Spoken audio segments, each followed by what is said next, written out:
Hey guys, कैसे हो आप सभी लोग। स्वागत है आप सभी का हमारे यूट्यूब चैनल में। तो अभी हैं हम दिल्ली में अमित भाई के घर।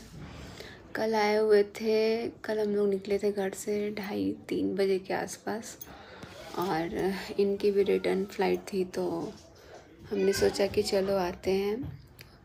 बहुत सारे लोग मोनिका दीदी को भी बोल रहे हैं कि आप मनीषा का हेल्प कीजिए, तो वो उनसे हमारी बात होती है और वो हमेशा तैयार रहती हैं हेल्प करने के लिए। आज हमारी बात नहीं हुई क्योंकि आज थोड़ा तबीयत भी ठीक नहीं लग रहा है। एकदम लग रहा है जैसे फीवर जैसा हो गया है। सिर में बहुत ज़्यादा पेन हो रहा है, दर्द हो रहा है, क्योंकि ना पीछे साइड में इतना ज़्यादा दर्द बर्दाश्त नहीं हो रहा है। और कल बस से आए हुए थे मम्मी पापा के साथ। मेरे भी मम्मी पापा हैं, लेकिन वो अम्बाला वाले घर पे हैं, तो मुझे जाना था। कल मेरा पेपर भी है और आए हुए थे यहाँ पेपर देने बिहार से। एग्ज़ाम देने के लिए आए हुए थे, लेकिन हमें नहीं पता था कि आने के बाद अपनी ज़िंदगी का ही एग्ज़ाम दे रहे हैं। और 18th को हमारा पेपर था। एक हमने पेपर दिया था और एक पेपर अभी और रह गया है। तो उस टाइम कॉलेज में दिक्कत हो रहा था, तो कैसे भी करके हमने अपना वो किया, फिर से पेमेंट वगैरह जो भी किया और फिर से पेपर का तैयारी शुरू किया।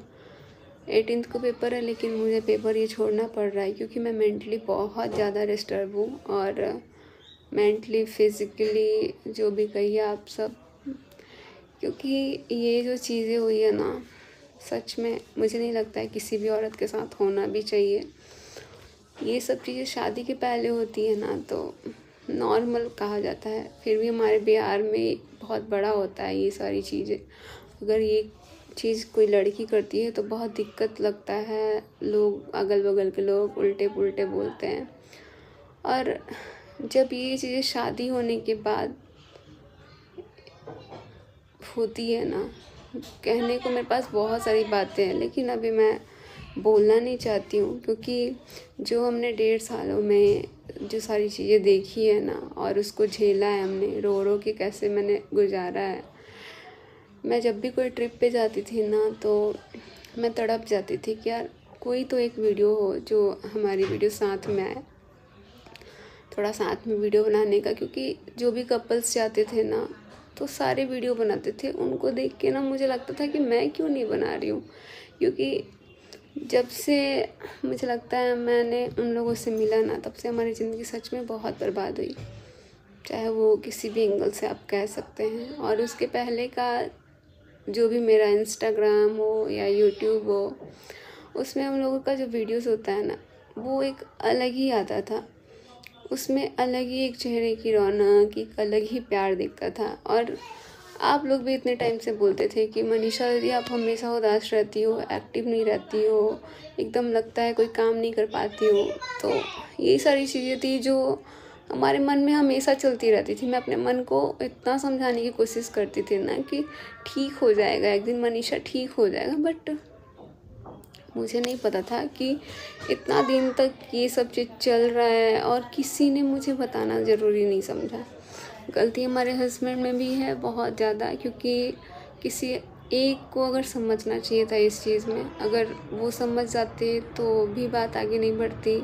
लेकिन जो इंसान 12 साल शादी हो चुका है, वो भी इंसान को समझ नहीं आया, और वो इंसान की आधी ज़िंदगी निकल गई है, लेकिन फिर भी उसको ये सब चीज़ें करनी है।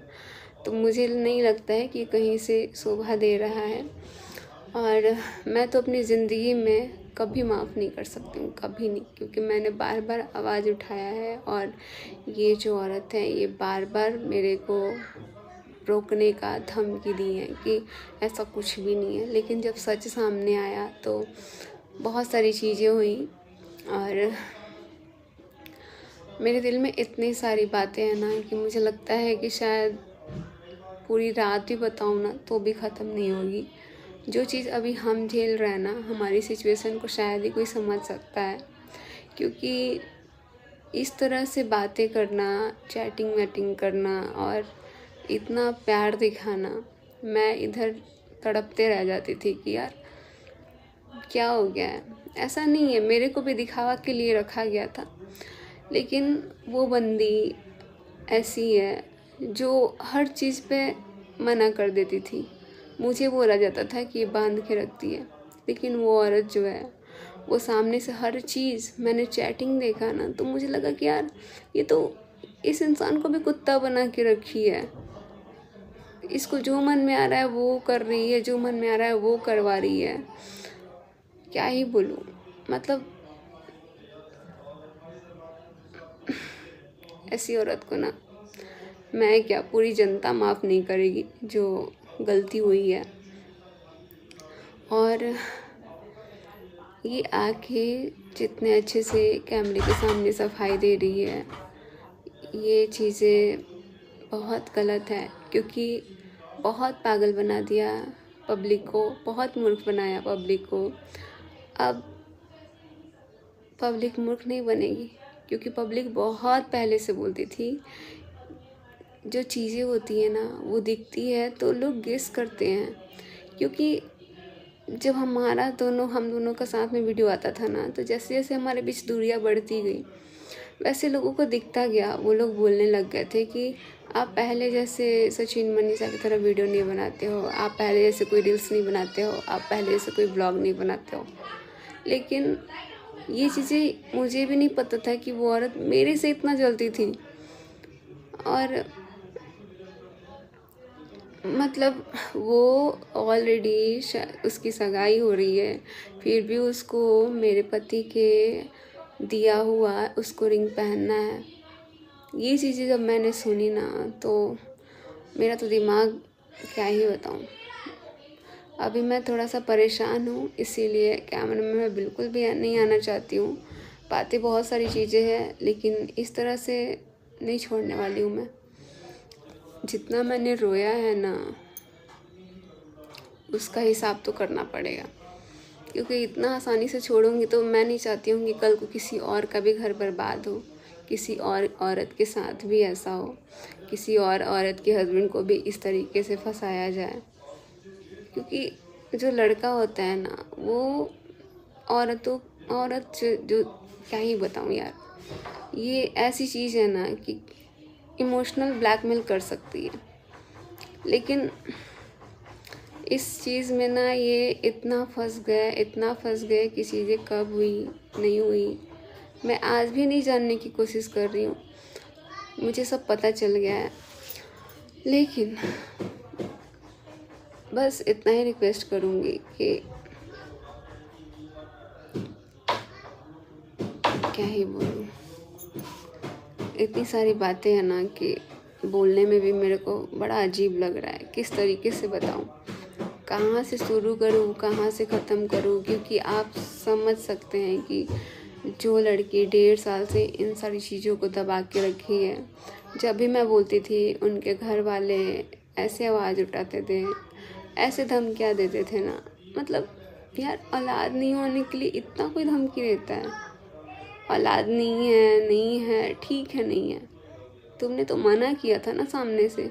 और घर वाले ऐसे बद्दुआ देते हैं, कोई बोलता है हम ये करवा लेंगे अगर हम गलत नहीं होंगे तो, कोई बोलता है हम वो कर देंगे। मतलब जो मन में आया आप वो बोल के चले जाते थे। गलत होने के बाद इतना आकर दिखाया आप लोगों ने। नहीं बोलेंगे कि जो भी चीज़ें हैं बहुत गलत हुई है हमारे साथ, जितना गलत हुआ है मेरे बर्दाश्त से बाहर है। मैं अपनी ज़िंदगी में कभी किसी को इस तरीके से आने नहीं दूँगी। और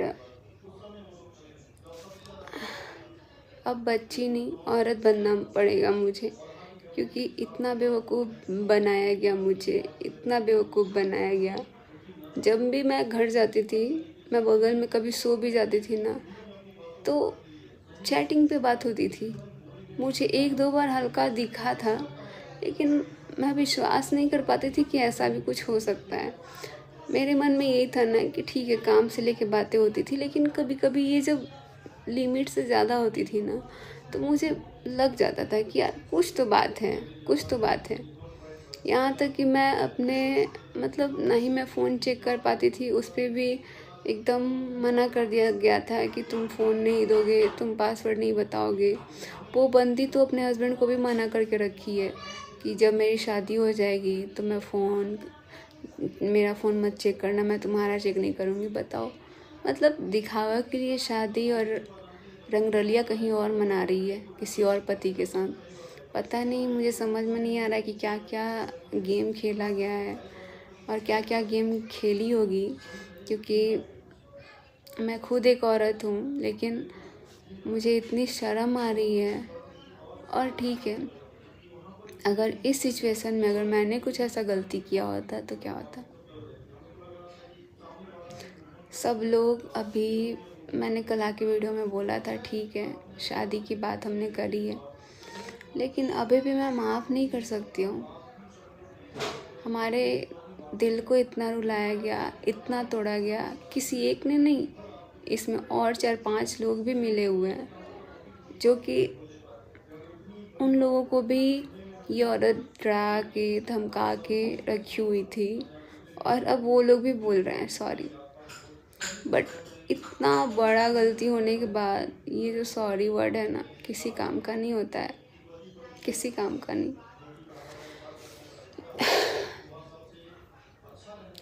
आज मैं जिस हालत में हूँ, मेरे मम्मी पापा जिस हालत में हैं, मेरा मायका वाला जिस हालत में है, मेरा ससुराल वाला जिस हालत में है, पूरी पब्लिक जिस हालत में है, ठीक है, जो लोग प्यार करते हैं ना, मतलब सब परेशान है। पूरा दुनिया को परेशान करके रख दिया इसने, पूरी दुनिया को परेशान कर दिया। लेकिन मैं शादी करके आई हूँ, शायद तुमको पता नहीं है, तुम्हारा पति तो है नहीं, लेकिन मेरा पति है। और एक जब पत्नी साथ फेरा लेके आती है ना, तो ठीक है, मैंने अपने पति को बांध के नहीं रखा था पल्लू से, वो सबका हेल्प करते थे, करते हैं, और हमेशा मुझे लगता है करते रहेंगे। लेकिन अब मैं नहीं चाहूँगी कि किसी का हेल्प भी करें, क्योंकि ये जो भी चीज़ें हुई है ना, सिर्फ हेल्प करने से हुई है। हेल्प करने के लिए आदमी नहीं है, घर वाले को गलत बता बता के इनको बुलाया जाता था, और इनसे पूरा निचोड़ लिया जाता था, पूरा काम करवाया जाता था। यहाँ तक कि बुटीक के जो काम होते थे ना, सारा इनसे करवाया गया है, बुला बुला के। बंदी तू पहले से ही गलत थी, अगर तू पहले से सही होती ना तो साथ में बुलाती, और साथ में जब बुलाती ना तो ऐसा मैं कुछ होने ही नहीं देती। लेकिन मन में इतना गंदगी भरा हुआ है, इतना आग लगा हुआ था तुम्हारे अंदर कि ये आग बुझ नहीं रहा था, तो इसलिए तुमने हमारे पति को चुन लिया। बहुत सारे मर्द थे, तुम्हारी जिससे शादी हो रही थी वो भी एक मर्द है, उससे भी तुमने झूठ बोला है, इतना झूठ बोला है, उसको भी धोखा दे रही है। तो मेरे पास ना, मैं क्या ही बताऊँ, शब्द नहीं है बोलने के लिए, लेकिन इतनी आसानी से तो नहीं छोड़ूंगी मैं, जितना ताकत लगाना है। अभी मुझे पता है कि सब लोग बोल रहे हैं ना कि तुम अभी भी अपने पति का साथ दे रही हो, अभी मुझे पता है कि सबसे ज़्यादा ज़रूरी मुझे उनका साथ देना है, लेकिन माफ़ नहीं करूँगी, माफ़ तो अभी भी नहीं करूँगी। और ज़िंदगी में तुझ जैसे इंसान को तो मैं ज़िंदगी में कभी माफ़ नहीं करूँगी। तुमको ये लगता है ना कि हाँ, मनीषा से माफ़ी मैंने नहीं मांगी, तुम्हारे माफ़ी मांगने से भी कुछ नहीं होने वाला है, और पूरी जनता से भी माफ़ी तो ये तो करना ही पड़ेगा, क्योंकि गलत तो तुमने किया है, नो डाउट गलत किया है। इसीलिए मैं कहीं भी जाती थी ना तो मैं रिएक्ट कर देती थी, और ये हमेशा चिढ़ के बैठ जाती थी कि ये ना तेरी बीवी हमेशा रिएक्ट कर जाती है, हमेशा रिएक्ट करती है। मैं तब तक मूर्ख बनती रही, मैंने इनको बोल दिया, इस औरत को बोल दिया कि आप देखो ना ये ऐसे ऐसे हो रहा है, तो ये जाके ना एकदम बैठ जाती थी। यार अगर मुझे पता चल जाता ना कि तू इतनी गलत औरत है, इतना इंटेंशन तुम्हारा गलत है, तो ये होने के बाद भी ना मैं बहुत, जो 100 कोस की दूरी बोल रही है ना, उतना मैं रखती। जो आके तू हमेशा गले से चिपक जाती थी ना, कंधे से लगा के, एकदम कंधा तूने पकड़ लिया था। तुमको तो चाहिए था कि हम अपना कंधा किसी ऐसे इंसान पे रखें, तुमको तो चाहिए था ही। अगर ऐसा नहीं चाहिए होता ना तो सब कुछ बहुत पहले ही शॉर्ट आउट हो जाता है। गलतियाँ होती हैं लेकिन इतने साल तक नहीं होती है, इतने साल तक नहीं होती है। और इतनी बड़ी साजिश के साथ जब मैं गई थी ना सुबह चीनू के एनिवर्सरी में, उस टाइम भी ये गलत काम कर रही थी भाई, गलत थी ये। गलत काम करने का मतलब कि ये बंदी बोलती है कि मैं आती हूँ अभी ऊपर से, और ये अपने भाई को ले जाती है और मेरे हस्बैंड को ले जाती है, और उसमें नीतू दीदी रहती हैं।